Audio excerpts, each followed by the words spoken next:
Is there any duo? Well, I don't know. Patty Austin and James Ingram. That is another one. But Dolly Parton and Kenny Rogers. My nails, y'all. Is it a sad day or what? I cut off all my nails for the move. I can't go to the nail salon, so like basically my nails are the Matrix.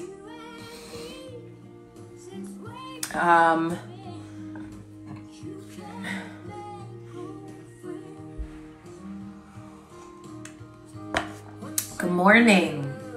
Good morning, good morning, good morning. If you can hear any of my music, I obviously don't own the rights to them because I'm not Dolly Parton or Kenny Rogers.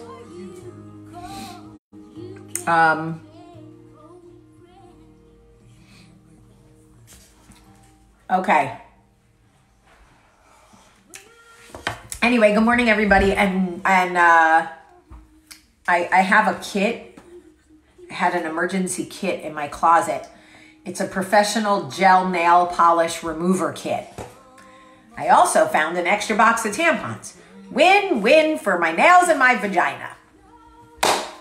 Okay, so good morning, everybody, and welcome to Coffee Talk. It is a very sad day for those of us who love Kenny Rogers. I will say that Kenny Rogers died peacefully at his home, in his sleep, surrounded by people who loved him. And I think if you're gonna go, that is the way to go, right? Like, let me go at home in my sleep, peacefully surrounded by the people who love me most. Yes, please. Please don't let me go during a shark attack, because that would be awful. I do not want to die being drowned by a great white shark while he is tearing into my flesh and I'm still alive enough to feel and understand what's happening to me. So I would like to not die like that. Thank you. Also, I would like to not die while being on fire and awake. Those are the two things I ask God, please. Okay. So anyway, I will be playing Kenny Rogers music in this house all day long. Let's play How Bad Was Jamie's Anxiety Yesterday? Just when you think Jamie can't be more anxious, she's so fucking anxious, she does yoga. That's right, folks. Your yoga-hating friend Jamie decided she was going to try yoga for the first time because she literally was so anxious she couldn't catch her breath and thought she was having a nervous breakdown. Anxiety pill didn't help. Tequila didn't help. So that's where we are, folks. Jamie did yoga. And, by the way,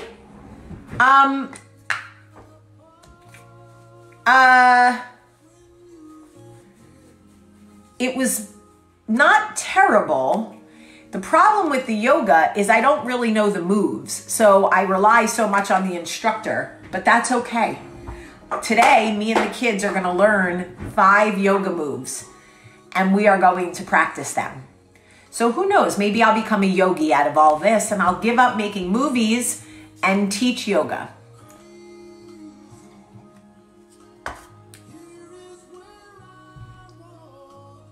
Woo, Kenny, you better sing it. Yes, Kenny. All right, so it helped. It helped. And then I was finally able to cry, and I think the release of the tears helped. I forgot to eat my elderberry gummies this morning. Come on, Jamie. Get with the program. I can sing every single word to The Gambler if you guys want to hear me sing. I'm sure you do not want to hear me sing, but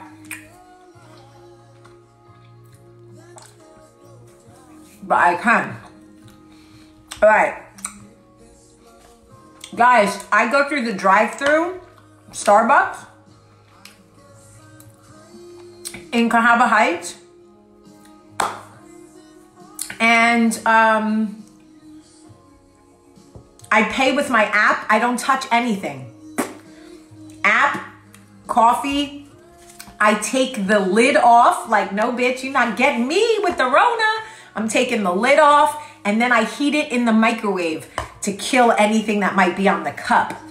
So, listen, y'all, I'm crazy.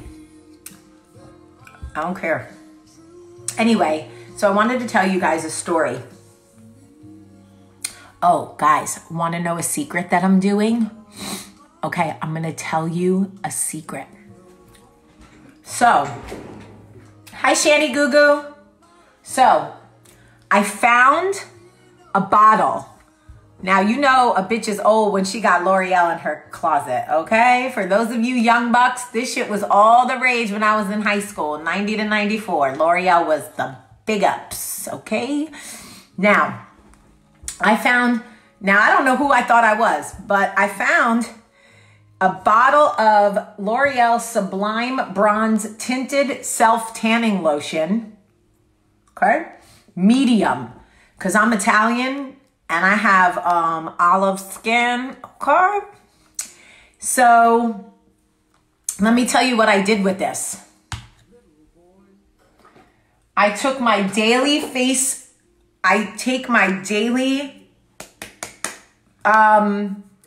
lotion, right? I do a squirt of my daily face lotion and a tiny squirt of this in my hand. And I do this. And I think you're losing it over there. Crying in fear, but still heading to Starbucks is quite the contradiction. Let me say it again for the cheap seats. I drive in my car. I go through the drive-thru. I use my app on my phone, so nobody has to touch anything. They hand me my cup. I put it in the cup holder. I bring it home, remove the lid, and then microwave the cup. Thank you for coming to my show. Okay. Oh, Lord have mercy. Okay, y'all. Y'all don't go to Starbucks then. Don't go to Starbucks. You're straight. Okay. I'm going to Starbucks. I know how to manage my little life, okay? I'm good. Y'all don't go to Starbucks. We'll do it differently. I'm going to have anxiety regardless, so we'll do it anyway. Back to my tan face. So listen.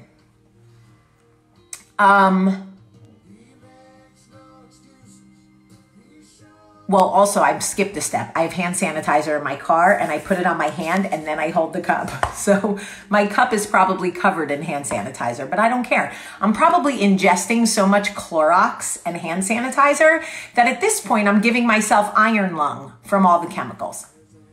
Okay. Anyway, so guys, I'm putting some color on my face so that I don't feel like I am literally becoming a mummy. Forget my nails are shot to shit. But I had to put a little color. So, also, I have body cream, okay? And I put a squirt of the bronzer in my body cream. Woo! I'm about to be tan, okay? I'm about to be tan. All right, not tan, but like slightly bronzed. But it helps. It really helps.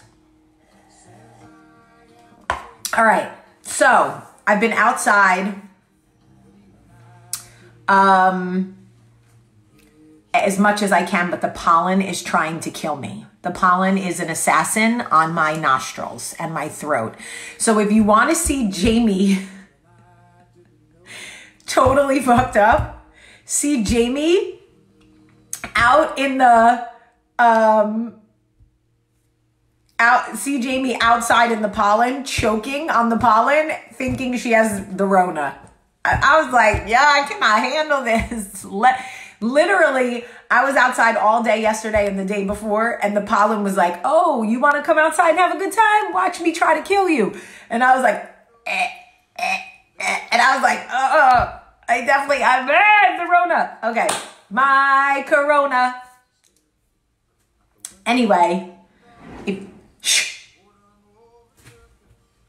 and he began to speak. He said, at reading people's faces, knowing what to throw away. No. Okay, listen. Okay. Out of aces. If you have Tanner at home, for us melanin challenged people, you know who I'm talking to. White people.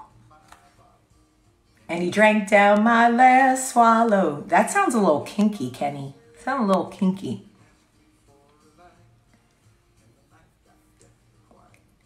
And his face lost all expression. He said, if you better learn to play it right. Go, Kenny. Hold on. Shh. Facebook's going to be mad. Know when to walk away. Know when to run. You never count your money. And, okay. So there you go. Bronzer. Don't let it rot in your closet, folks. Put it in your lotion right now. Okay? And give yourself a little tan. The secret to survival. Okay. I wanted to tell you a story about my story about Kenny Rogers. Okay? Story time. Here we go. Oh, what happened with Denise, y'all? Is Denise in a bad mood? Let's see what Denise's problem is. It's always fun. You need help trying to lay off the calm. You ramble. Oh, all right. Well, Denise clearly hasn't been getting laid.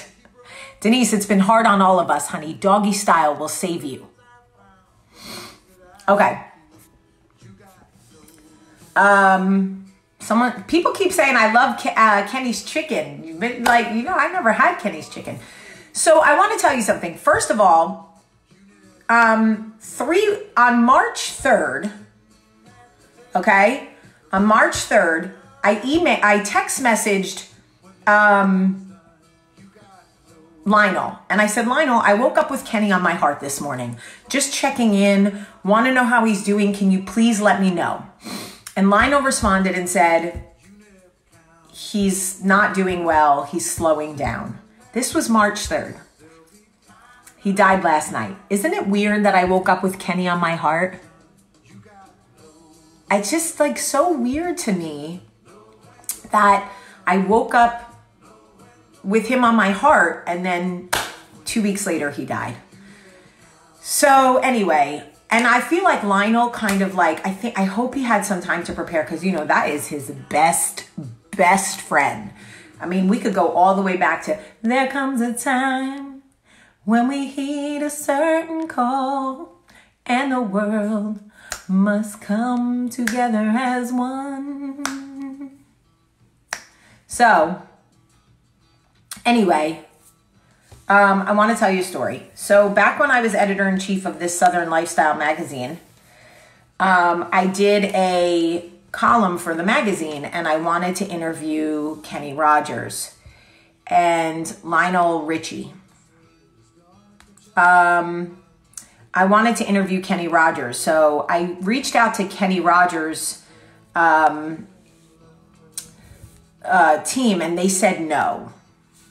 And I was like, no, it's just a jump off for a negotiation. You're not telling me no. So I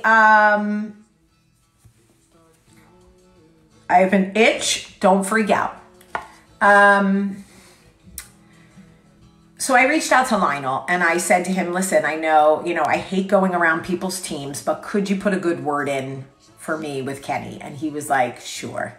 So lo and behold, I got an email from Kenny's team saying, hey, Jamie, Kenny has an opening in his schedule and would love to talk to you at this day and this time. And I remember I was in Nashville and I was in a restaurant and I was supposed to call Kenny. I gave them my cell phone number and they gave me the number to call. And I was supposed to call Kenny in like 20 minutes or 30 minutes. And I was eating and I was at this loud restaurant.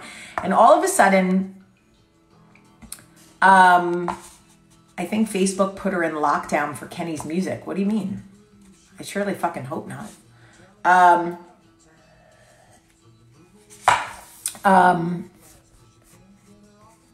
So Anyway, I'm in the middle of eating at the restaurant and my phone rings. And what locked up?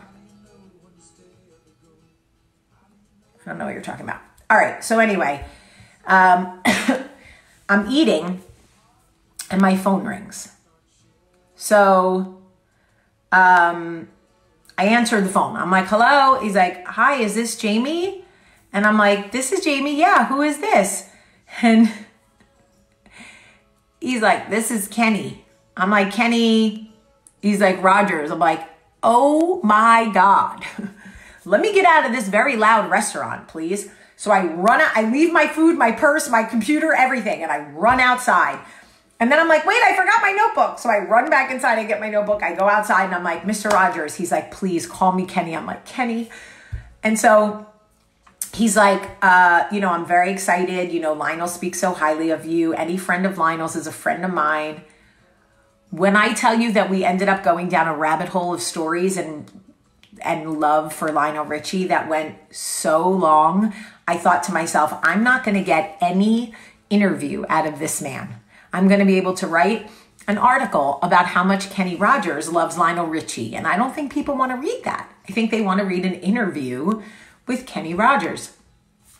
So we literally went on and on about just our love for Lionel and how talented he is and how he wrote Lady and how many songs he wrote and just how much they loved being together and singing together and what We Are the World was like. And I said to Kenny, did you guys have so much time to prepare for We Are the World? He's like, you're joking, right?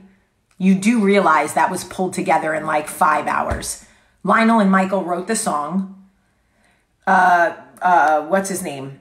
Quincy Jones produced it, pulled it all together. And basically people were coming in the middle of the night.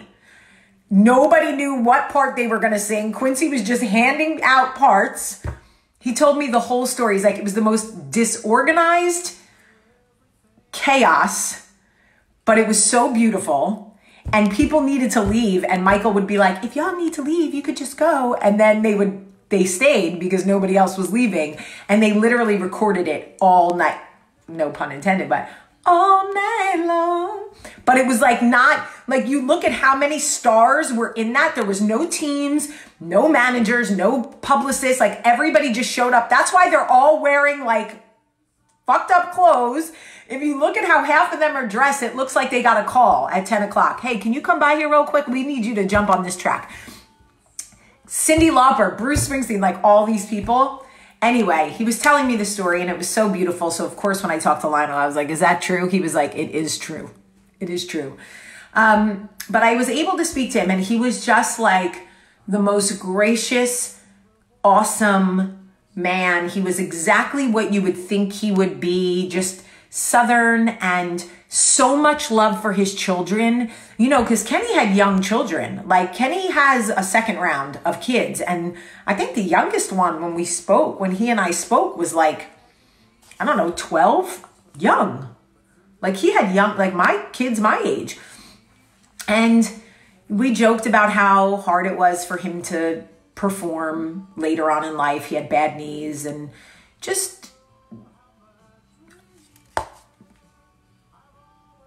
so glad to be with you through the years, through all the good and bad. Kenny, I love him. So I'll stay with you through the years. Okay. So anyway, he was so absolutely lovely. Do you guys want me to tell you the really funny story about the first time I met Lionel Richie? Okay. The first time I ever met Lionel Richie, I had just given birth to Max. Max is 11. So 11 years ago, my friend set me up because Alex Avant, Clarence Avant's son, and Brett Ratner, the director. So if anybody knows like Hollywood people, you might not, but it doesn't matter who they are. I'm just telling you, Alex Avant is like music legacy. His father is Clarence Avant, who's like, forget it, Motown, all that, right? And Brett Ratner directed, you know, a million bajillion movies, right? So Alex is my friend and knew how much I love Lionel Richie. I flew from Birmingham to LA to do a club opening for work. And I was still pumping milk for Max because I was holding out the hope that the boy would nurse. The boy was never going to nurse. Narrator, that boy would never nurse. Okay, so I was still pumping. My titties were, when I tell you, they started at my neck, okay? And they went to my fupa. I'm not kidding. You have never, ever seen knockers like this. Okay, I had to pump so bad I was dying. I had my shoes off. I'm in like this maternity black dress. Max was like 3 months old. I was disgusting. I had no business being out in public. God love him. God love my son. I should have stayed home with that child because I had no business being in LA. But anyway, I come into the Peninsula Hotel, which is where I'm staying. I'm walking through the lobby, by the way, barefoot. Like, who did I think I was? Britney Spears? Disgusting. Put your shoes on. But I was still swollen from having Max. Max was 9 pounds, 1 ounce. I was 200 pounds or 195 pounds when I delivered Max. I was a massive for my frame.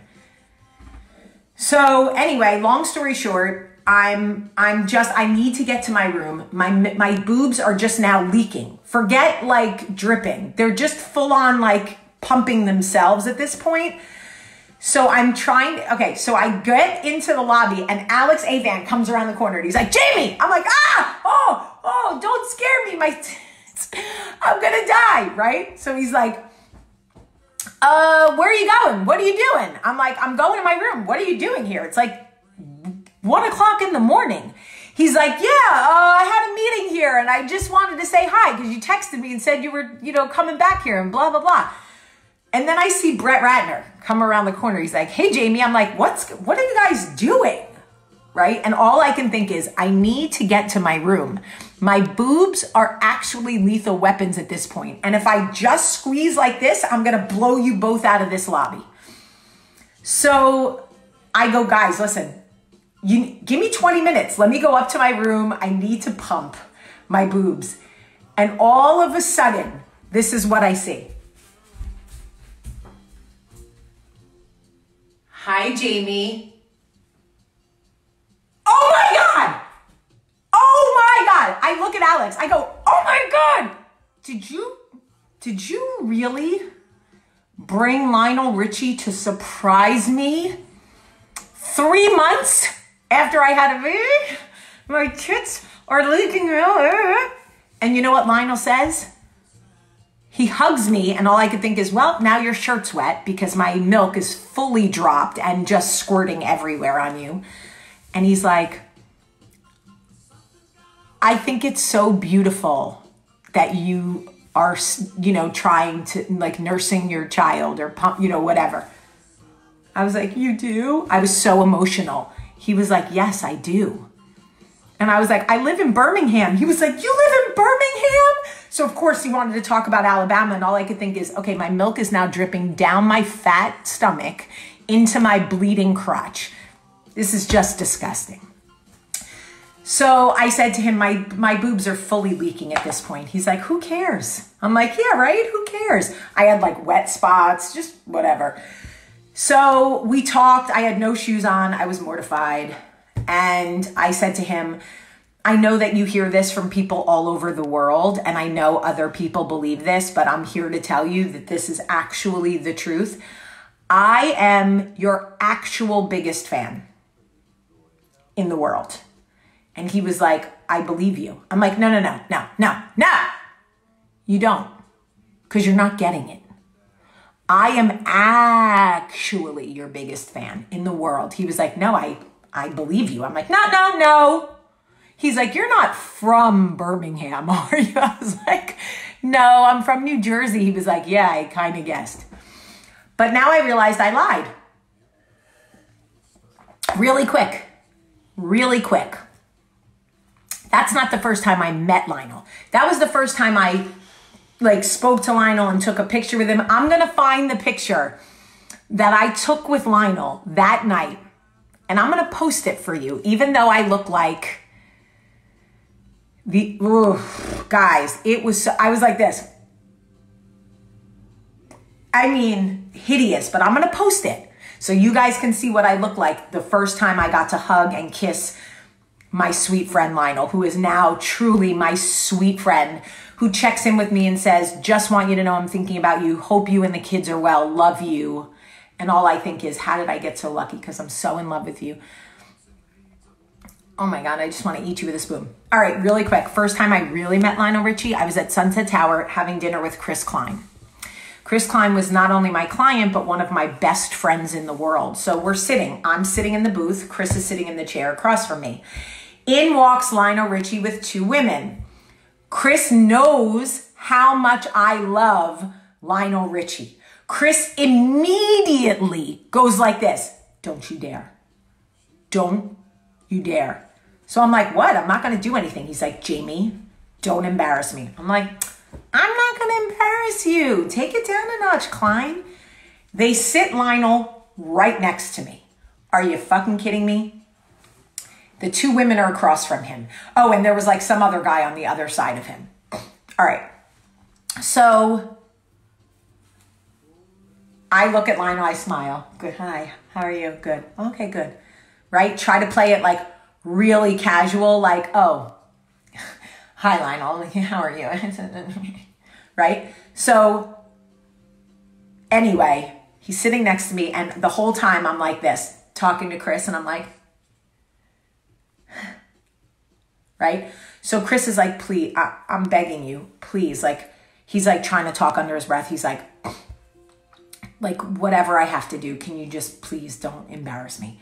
So I'm like, I'm not going to embarrass you. Stop. God, I'm professional.